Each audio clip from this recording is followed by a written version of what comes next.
All right, we'll get going then.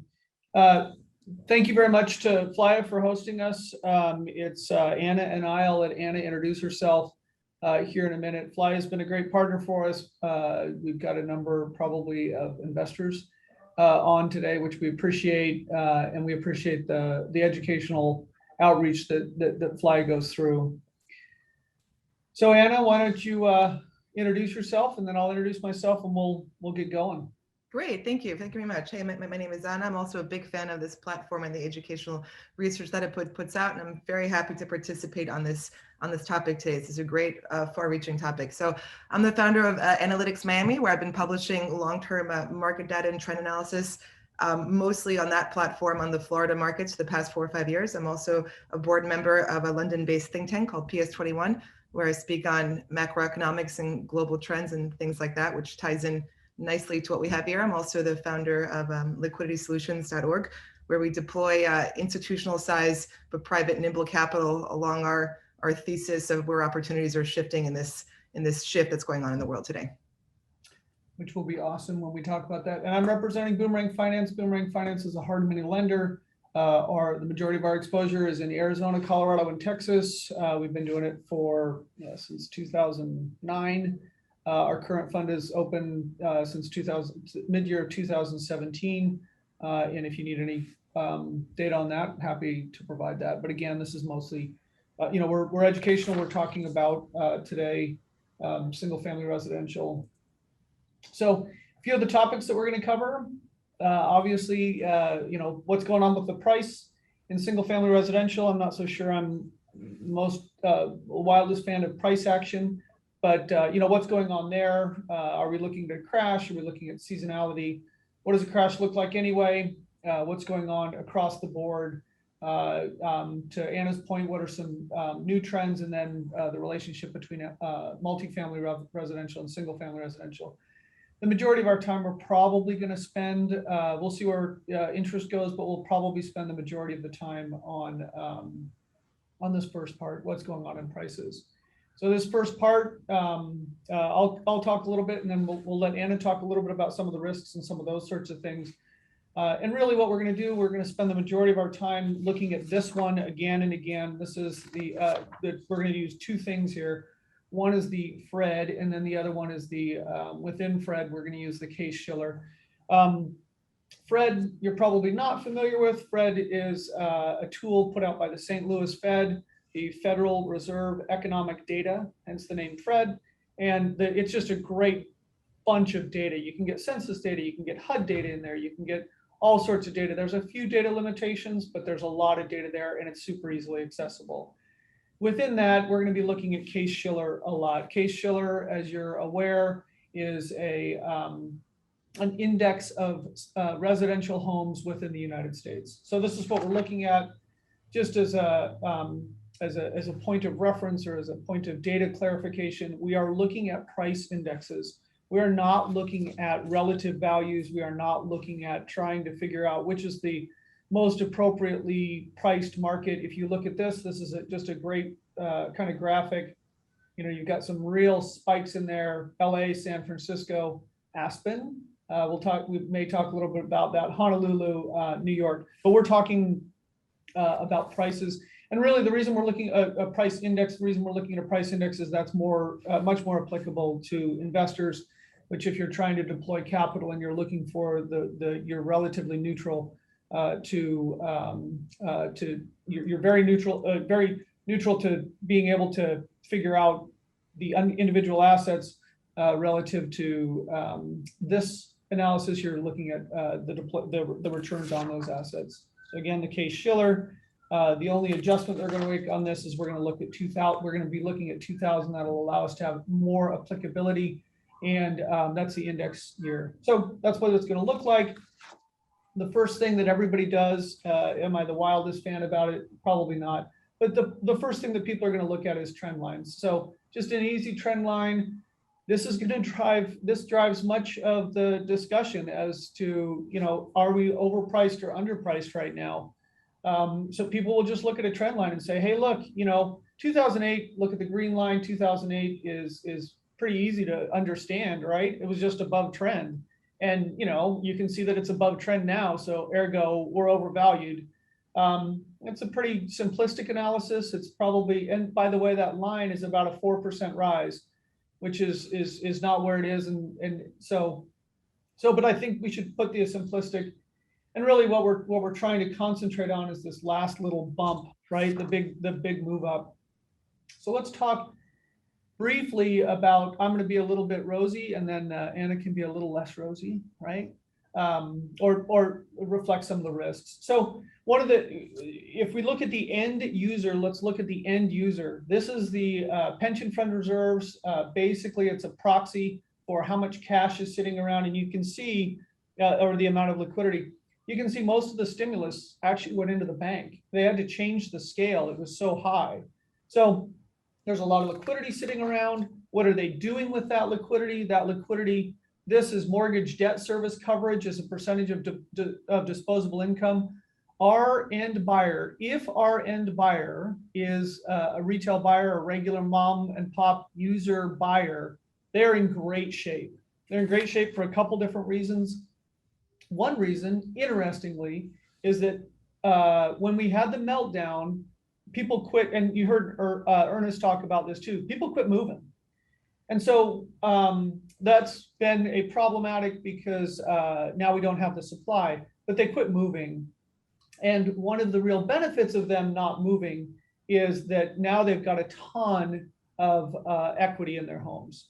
So this idea, this concept that we're going to have a big foreclosure problem, just like we had last time, not the case. You can see the last time we had nowhere near the level of home equity.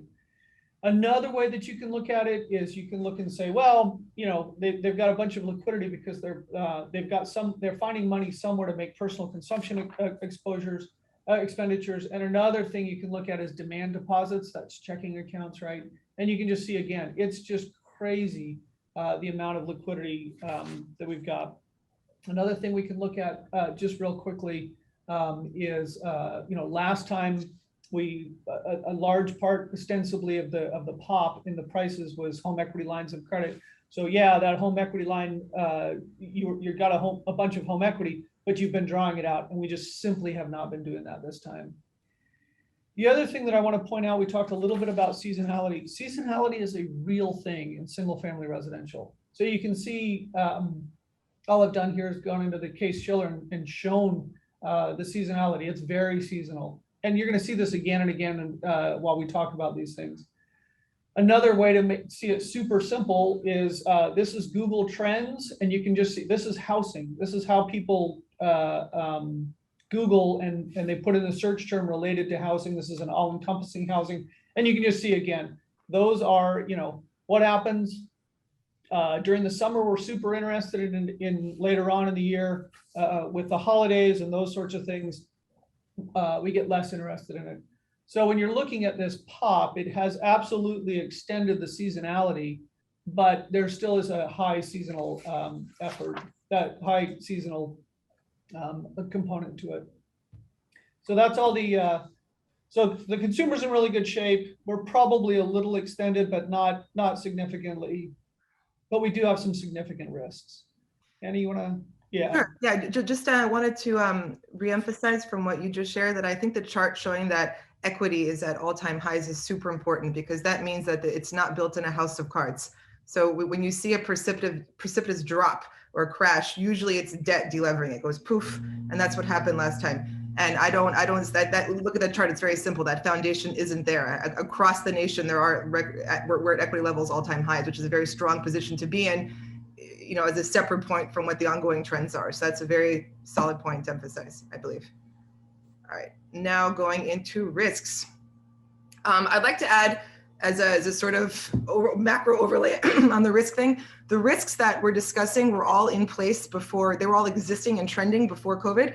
And now they've been accelerated. They've been pushed. COVID has been this sort of grand accelerator of trends that were already in place.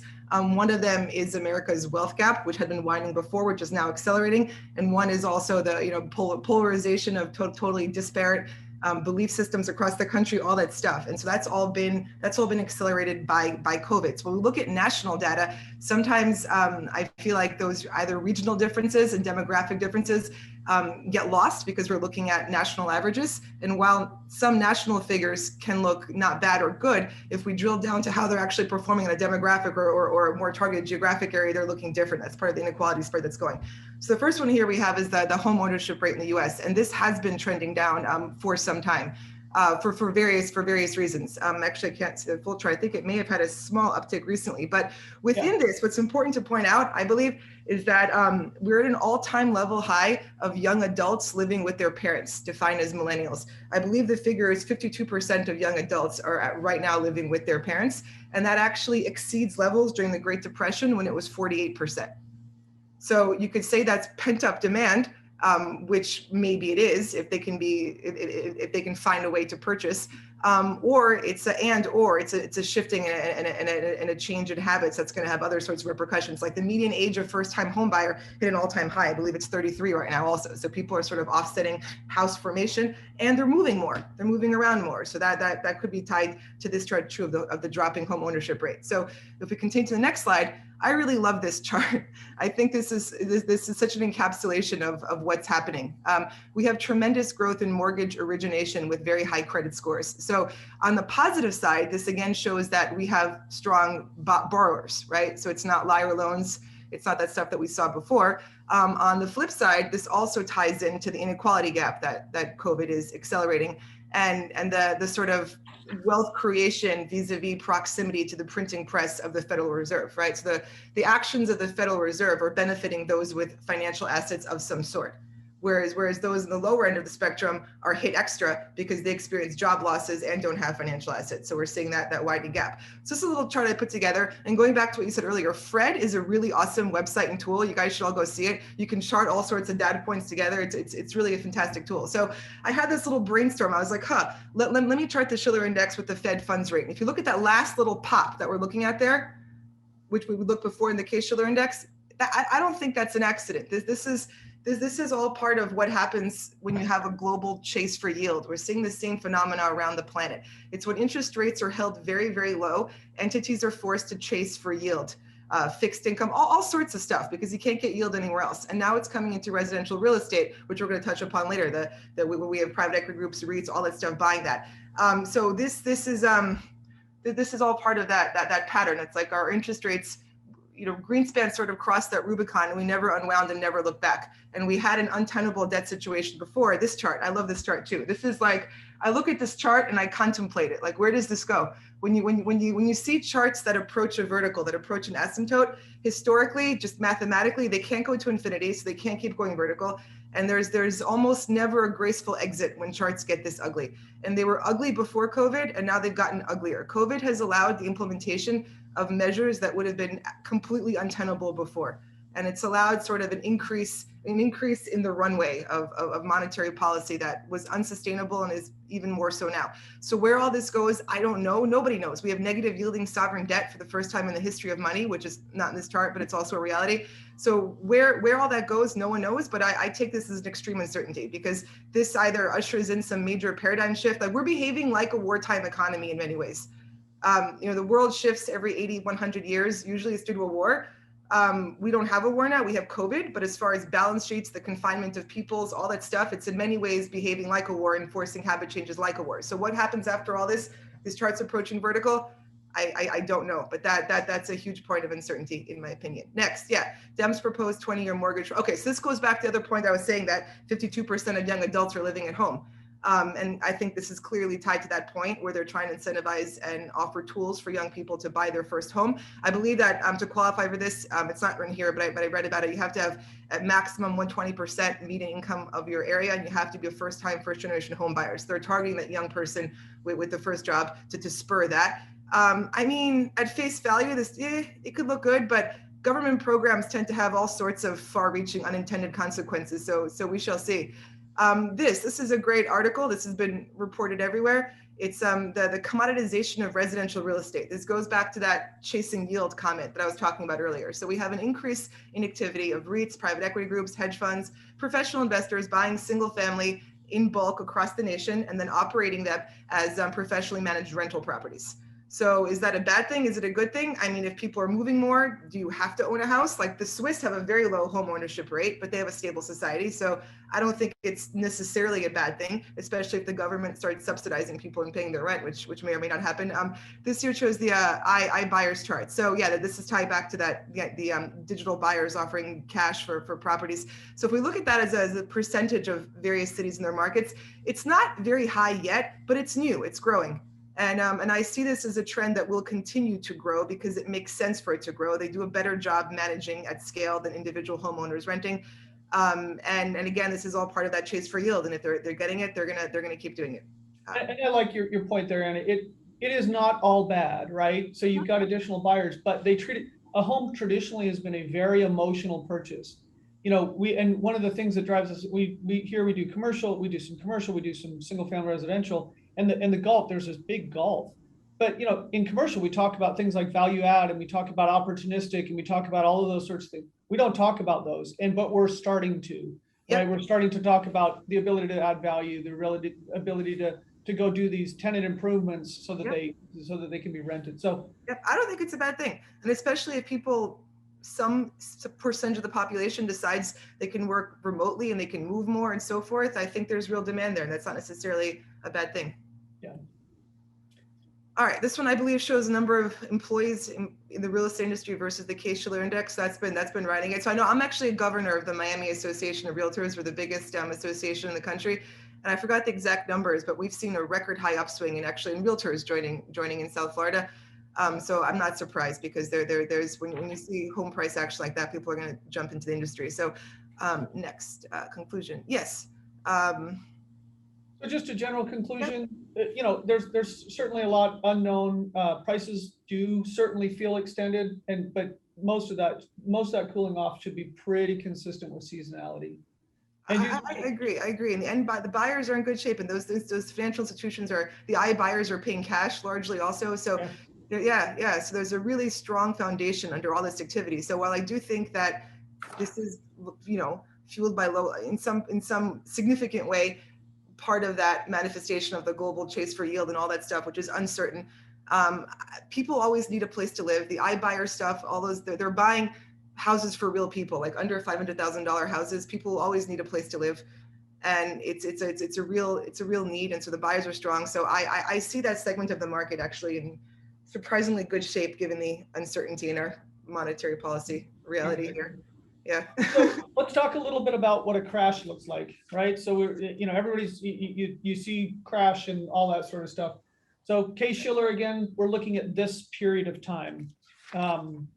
So and just a reminder of how we got here. To Anna's point from before, this was part of the reason that we got, part of the reason, not the whole reason, but part of it was an intentional policy. This was an unintended consequence of a policy. We wanted to have more people own houses. So we did spread it out. We got, but we had to push down the quality curve. So this is, if you take all of the data and you take all of the, and you take it not only by the national index, but you can look at all of the different cities. And then you say, okay, what does it really look like? And I think that we lose sight sometimes of how slow moving this is. So peak to trough, the average loss across everything was 27%. That took 67 months to go peak to trough. So we took about five and a half years to complete our meltdown. It's a slow moving phenomena.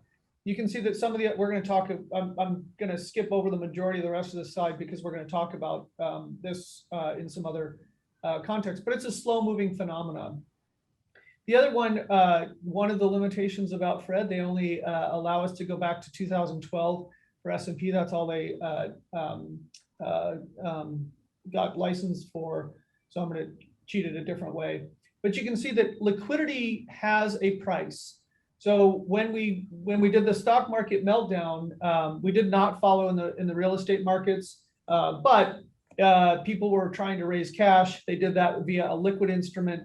The liquid instrument here is equities. And again, they kind of got sensitized last time from 2008. Hey, just sit still and it'll work. So this one I just wanted to do to provide that for you. And just as a reminder, when we melted in 2008, that was the peak to trough was roughly 18 months, and it knocked quite a bit more value out of the. It doesn't look like it anymore, but it was a more significant pullback than we got in the majority of the market, definitely in the case Schiller. So there's case Schiller again. And to Anna's point from before, stock. This is right off Wiki. So if you want to, take a. I'm oversimplifying it. I am absolutely oversimplifying it to just point out a couple things. So, stock market, you've got a prolonged period of rising stock prices. You've got a bull market. You've got excessive optimism. You have prices are getting out of whack, and you've got a lot of margin. And so, this can just apply to the same thing. It would be price. It's the same thing. We have had in the SFR market, we have had a prolonged period. We do have arguably excessive economic optimism, somewhat fueled by cheap money. Prices are above that trend line. Again, I talked about using that trend line kind of in a cheating manner, but that's kind of how people are looking at it. But don't really have a whole lot of margin debt yet. We may be getting it. So conclusion, a crash in the real estate markets. It's slow moving, but there's so much variation across markets that there's still a lot of opportunity. And it does seem we're in the, if you're going to argue that we're in a crash scenario, we're a little bit early in that rather than in the late stages. So then the question becomes, is a rising tide floating all boats? In other words, is everything moving? We've used case Schiller over and over again. Is everything doing the same thing? I don't think I have to spend too much time on this, saying the answer is no. To that, anybody who does real estate knows that the three most important things in real estate are location, location, and location. So it's not, we don't have the ability to allocate capital from a top-down basis, right? It's got to be much more bottoms up. We absolutely have to be aware of the environment that we're working in, the top-down environment, but it still ends up bottoms up. But so I'm going to show you a couple interesting things to prove my point. So again, case Schiller. This is if we take all of them and we put them in, and you just can't tell. There's just too much spaghetti. So I'm going to pull out a couple to make some points. So this is Detroit. So the orange line is the national. The blue line is Detroit. Detroit is really not doing all that well. It's above trend line. It's above the prior high, but not by much. So if you're an investor in Detroit, you're not very happy.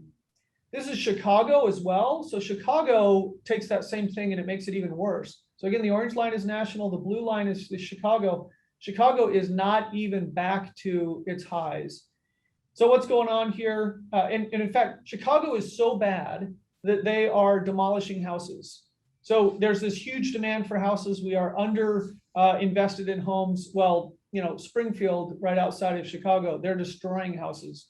So yeah, now something's going on different. Obviously, here's your problem in Detroit, and we just do Detroit relative to Phoenix. So Detroit, what was going on in Detroit? Well, in the 60s, you were building all those cars. You took the wartime machinery and you turned it into consumption. That was awesome, but that means you built a bunch of houses that now you no longer need, and people are moving out of there and chasing jobs. You can see what happens here in Phoenix. In Phoenix, it's a straight line up. And so we do not have an excess of homes here. We do not have that pre-built inventory that we're going to have to deal with. So, one of the big drivers of single family residential, to Anna's point, is population. It's pretty simple. And I think sometimes we overthink that.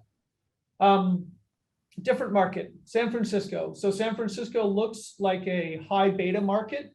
It's got it's got a high beta market, meaning that when the overall market goes up, San Francisco goes up more, but it's also got something going on, which is tech jobs, high quality tech jobs.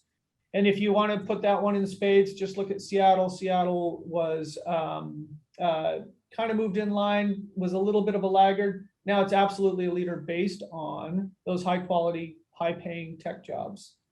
Then you can look at Phoenix. Phoenix is pretty straightforward as far as prices go, a high beta market. So when the market goes up, we party really hard here. When we get a hangover, we get a hangover really hard. We do have some, I think Ernest was talking about some of the real positives here. There are some absolute positives. We've got a bunch of people moving in, Apple's moving in, and Intel is expanding. So there's a lot of good things going on, but it kind of acts like a high beta market. Denver, the reason we bring up Denver is Denver, you can see in the 2006 period, it didn't, I mean, we were having a housing boom in the US. Denver didn't even notice. They were just doing their own thing. They have now caught up, so it's a catch-up trade. So the conclusion here, markets are uneven, significant differences, local drivers shouldn't be much of a surprise. So Anna's going to talk a little bit about trends, some of the new trends, and not to give it away. Well, go ahead, Anna. Go ahead. Okay, so supply and demand, market fundamentals 101. This is a great chart. It shows the decreasing supply of U.S. actually has a housing shortage. I believe it was around 276,000 fewer homes were built per year between 2001 2020 versus 68 to 2000. We forgot to stop building people. That was yes, yes, exactly right, exactly right. I mean, we were pretty flat to slightly below replacement population growth, but we had a massive drop in housing supply. And again, this is nationwide. So again, this is a bit of a nationwide floor to a housing crash because there is an undersupply. So that's also something to keep in mind when thinking about a crash. I love this chart. This is great. This brings to mind something I've been calling the dissipation of pre-internet epicenters. So what do I mean by that? I think that up until now, we've been living in what I call like the post-20th century world. All of our epicenters, our office buildings or habits were actually post-World War II 20th century realities. Like New York City, for instance, is a great example of this. The internet came at the very end of the 20th century, but we didn't alter habits around it because it came piecemeal. It wasn't the fast, amazing thing that we have now. And humans are sticky, we keep our habits. And now we had this full stop event with COVID, where we literally stopped all events for a long enough period of time to allow those who can, who either have capital of the money kind, capital of the intellectual kind, who can benefit off of the internet to move if they want to. And I think that, is New York City going to die? No, but there's a shift in focus. Before New York City was the capital of the world post-World War II, it was London, and before that it was Amsterdam. All those cities are still there. It's just the focus that shifted. And I believe that's what's happening right now. Look, even at 10% change of behavior at scale is enormous. And I know that I'm in South Florida, and this is not reflected yet in Schiller data or anything else, I believe. But as an example, in the first half of 2021, so Tri-County, South Florida, that's Broward, Palm Beach, Miami-Dade counties, there was literally twice as much money spent in residential real estate as in the first half of 2019, which was the last pre-COVID year, and 2019 was representative. So that's an extra $20 to $40 billion. It went from 20 to 40 spent. And that's just begun. That's like positive momentum coming from these little circles. Those are like feeder markets, and those feeder markets, their densities are dissipating, and people who can and who want to for various reasons are moving away from high tax places that they feel, it's a combination of what they value: quality of life, taxation, perceptions of freedom, of how COVID was handled, all sorts of things. And that's just begun. And while people are starting to flee these places can't help themselves with threatening higher tax rates, all that stuff. So they're just kicking people out faster and faster. And back to the Detroit point, Detroit in 1960 had the highest per capita income in the United States. So things can change. That is the nature of the world. Things change. And I think that right now we're in that early stage of the change. So permanent migration out of cities still climbing, but slow. Right. So going back to what we're discussing, people are not going to go rural, but there's probably going to be a spread of how people live around urban centers due to preferences of multi-generational households, like more space from home because they're working from home in larger numbers, things like this. So this to me means more like urban sprawl rather than people going to rural areas. Yeah, and this is going to be your point in spades. Oh, yes, yeah, go ahead. Yeah, Dallas Fort Worth. So Dallas Fort Worth, is a great example of an area that is just spreading tremendously, I believe, since the 1980s. And Texas in general is a recipient of the feeder market money, as is Florida. So we're seeing that same thing happen here, where it was the fourth most populated metropolis in the country. Yeah, actually, I spent 6 months in Dallas a few years ago, and you really feel it. The city is growing. The whole area is growing tremendously. And then Las Vegas. Yep. So really pushing back against this idea that, we're going to go rural. We're not going rural. an exurb is somewhere that's commutable. So when we look at it, we're going commutable. We're not going rural. Rural does not have the infrastructure. It does not have the commutability. It's just correct. Yeah. Even if people, some percentage of people adopt a hybrid work model, which will probably be the case, the hybrid work model works from an exurb, not from a rural place. So that actually ties into that as well. You can commute in twice a week from an exurb, but not from a rural outpost. And then population growth, we're slightly below replacement, as is the whole Western world. We're doing better than most here. But yeah, this is just continuing. Again, though, we forgot to build housing, even with this tepid to slightly negative population growth. We do have a shortage, big picture. And then what I wanted to point out is to Anna's point earlier about the majority of the pressure is at that low end. So the majority of the pressure is at the low end. You can see that the low end prices represented by the blue line has grown much faster than the red line, which is the higher tier. And so you can argue that the next move is in the move up market. Therefore, those prices should go up much faster, catch up and close this gap on a per square foot basis. The problem with it, so that's a great analysis. The problem is in the TIs, right? So the high tier homes are really built for someone, and they're out of date, all of those sorts of things, but the aesthetics are a real problem as well. So if you look at a newer build home versus an older build home in commercial, you know that the TIs are going to be greater in the older build, and that's exactly what we're seeing in the high tier. So do we expect, are we looking for a move up, the next move to be move up market? Absolutely. We've got great fundamentals for that. But that move up price will be tepid because the TIs as a percentage of the acquisition price will be higher than it was at the low end. So the conclusion on section 4, trends are more of a continuation trends than a novel or upsetting the status quo. And to Anna's point from before, COVID has been the grand accelerator. So some of these trends have been in place for an extended period of time. They continue to be in.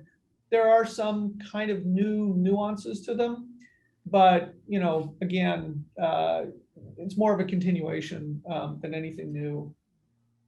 So the last thing that we wanted to cover is single family residential and multifamily and how are they related?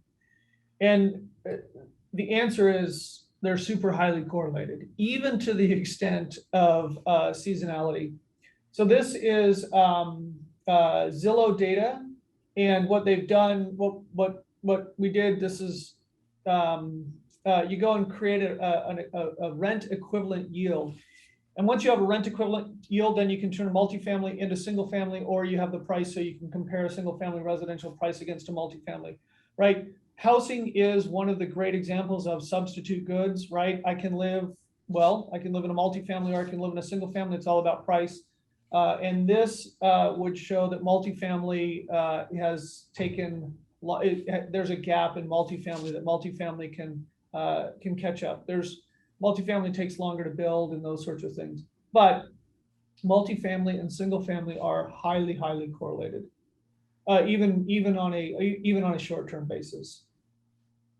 So MFR slightly lagging. So what I did, rather than drawing a single conclusion, we're just going to recreate all of the conclusions from section 1. While there's a lot of certainty, still prices are okay. Probably reflecting a little bit of extra enthusiasm, but seasonality will take care of some of that. End users are in great financial shape. There are some significant risks, including unintended consequences of policy actions. A crash is slow moving in nature. It's different than some of the other crashes that we think about. And there's still significant variation across the markets.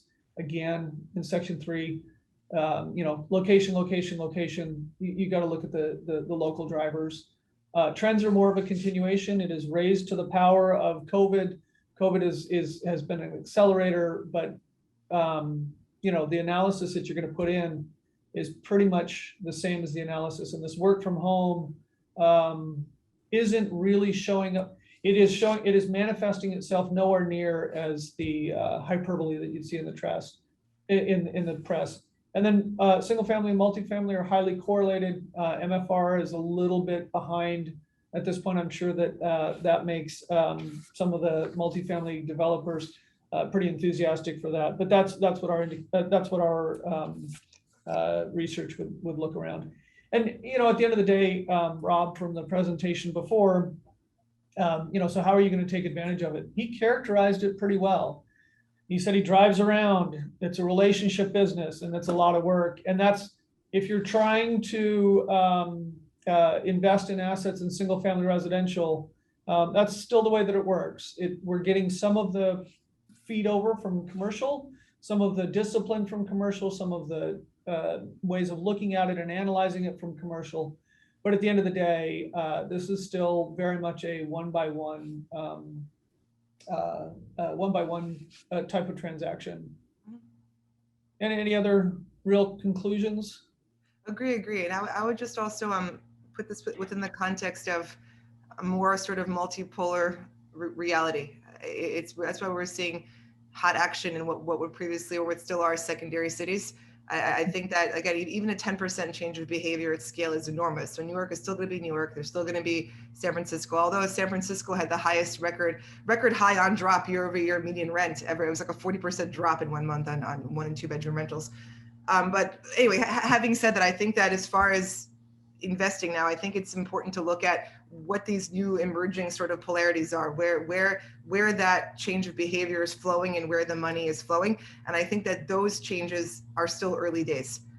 Like for instance, just again, using South Florida, because I look at this market closely, all the flow of money and people that we're seeing here coming from the feeder markets, which for us are largely New York and a little bit of California tech, have shown no sign of slowing down. Like they've just begun. We're also seeing the same thing in Puerto Rico. I was there recently as well. So I think there is a not insignificant percentage of people who have capital, and they've just started to change how they live. And this is a shift that I think has just begun. So as far as investing goes, try to see where that flow of money is going, because it's still early days. So for instance, again, it's a South Florida example, just to mirror the nationwide trend, the single family market under 500,000, under 800,000 is an undersupply. But is it going to be better a few years from now? I don't think so, because the flow of people has just accelerated and the flow of capital has just accelerated. So find those emerging new sort of epicenters of this new reality, and I believe it's still early days if you find them. Okay, so I am picking at questions. So one of the questions was, is there still room in Miami, which I think you started on. Is there still what, I'm sorry? Is there still room for price appreciation in Miami? Right. So that depends on where you think you are in the cycle, as with all things, right? When you ask someone, is there room, that depends on what your thesis is and where the market is going. How do you see the future? So I see it as just begun. Momentum is a real force, and things can change very quickly, right? The Miami skyline didn't exist 20 years ago. And again, go back to the Detroit point. Detroit had that highest per capita income in 1960, and now that is not the case at all, right? So things change quickly, and you want to identify momentum trends. And momentum is extremely positive here, and I don't see it slowing down. We have Microsoft just signed a lease for offices here. We have it's just building every day, and in early stages, it's not going to be reflected in those big nationwide figures yet. But it's very much real when you look at it, when you look at the micro data. So if you believe the thesis that it's just begun, and for many reasons, quality of life, one of the best airports in the country, people's preferences as to how governors and so forth are handling COVID. Look, I'm apolitical. I hate all parties, so I don't mean that as an endorsement either way, but that's a factor for people who are moving out of areas that have different ways of handling COVID.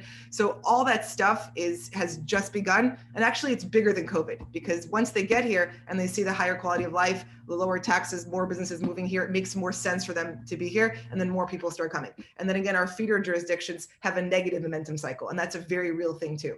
And negative momentum doesn't turn on a dime either. And so I think both those things are in early days, that they're not going to go away. So I think our feeder markets are going to keep feeding us people. I think the region is going to keep growing. Businesses will keep moving. And within that thesis, I think there's still room, because I think it's not going to get cheaper 2 years later.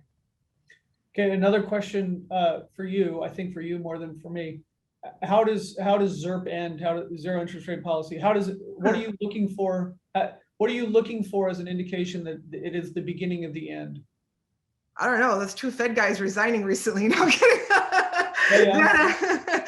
I mean, the reason that they resigned is never going to be in the press. I mean, inside trade, I don't know. It's it's such an ugly scenario. And I, I'm very lucky that I can talk to a lot of people who I think are very knowledgeable and have insight in this, or I would think have insight in this, and no one knows. That's kind of the scary thing, is that nobody knows. It's really unprecedented what is going on. And it's there, I don't know what the graceful exit is. And again, COVID, if anything, has served as a smokescreen to allow for an extension of that runway. And that runway was already overextended. So where it goes now, I mean, we're not going to have a world war again because we all have nuclear weapons, right? So now we have a pandemic, and we have people across the globe being confined to various degrees and all these things. I don't know. Do we have some type of paradigm shift after this? I mean, I think very much in this country, we're going towards a UBI for many, many reasons that are tied into this also. That's just the phase that we're in. So I don't know, and I have not found a great answer from anyone. No one really knows. It's a, interest rates, we have record high levels of junk debt. Like, interest rates go up at all. Everything the Fed has been doing has been to forestall a crash in debt. And how do you unwind all that? I don't know. So are you bearish? We talked about this a little bit, but US, so you must hate the US. No. I love the US. We're very lucky to be here. So and I mean that, like, I was born in Serbia. My family moved to America when I was 3.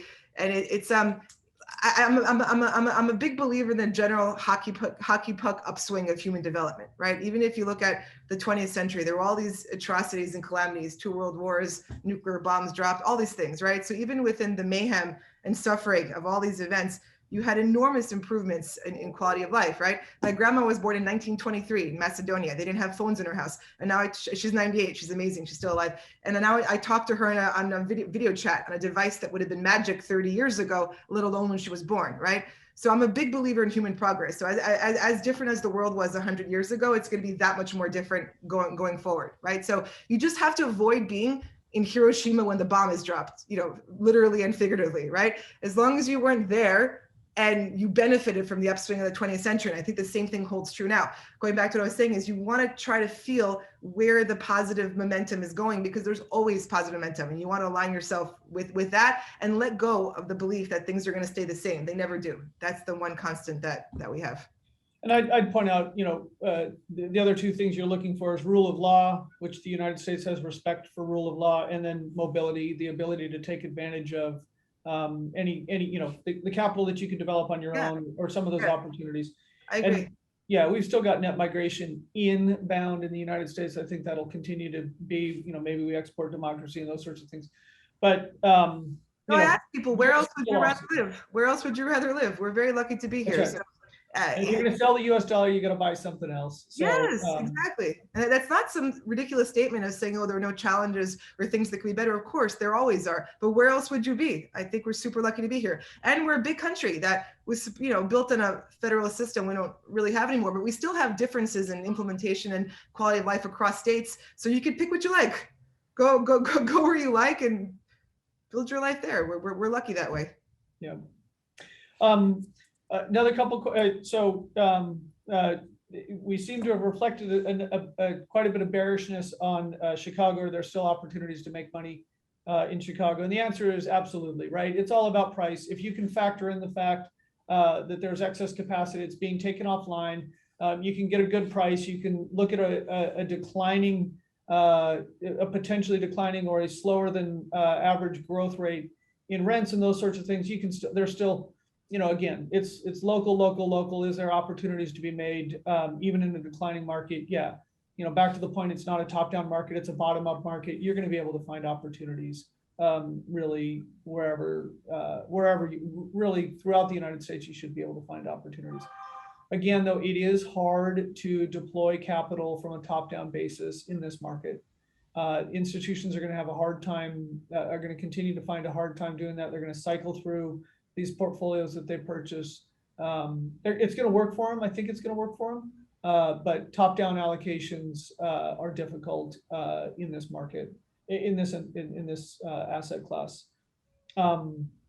Is there? Will the deck be shared? Yeah, the deck will be shared. We'll send that out to Michael, and he can distribute it. Or you're welcome to ping either Anna or I for that. And other than that, Michael, we are out of questions. Awesome. You guys did a great job. Thank you. Hey, Rob, did Anna tell you she's a world-class runner in a ultimate fighting competition connoisseur? Yeah. So if any of you need that, you got to go see Anna, not me, right?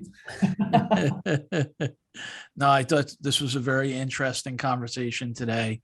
I didn't think it was, very bearish until the very end, when we started talking a little bit about the politics. But I appreciate you both coming on and going through systematically, this specific niche. Great. Thank you. All right. Thank you very much for your time. Jeremy, I'm going to turn it over to you. That is our show. We are thankful for everyone joining. And if you need to contact me, Michael, Kevin, feel free to email michael@flyer.org. Thank you so much.